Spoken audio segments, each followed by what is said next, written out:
Hey guys, welcome to the garden. So we have a treat for you today.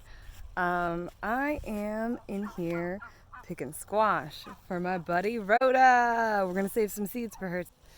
We are gonna get this big old bad boy out of here.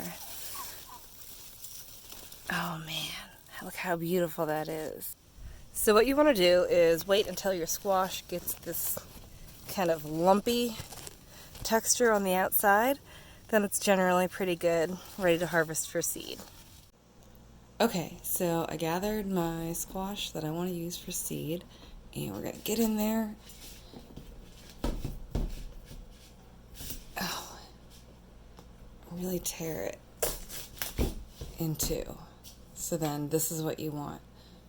See all that beautiful fat little seeds? Those are ready to go.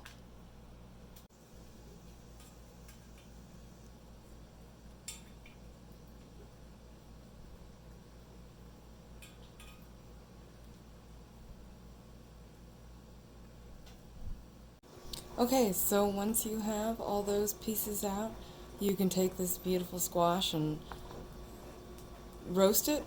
I would salt, pepper, throw some butter on there, and throw it in a pan. You can throw it in the oven or right on the grill. They're very delicious.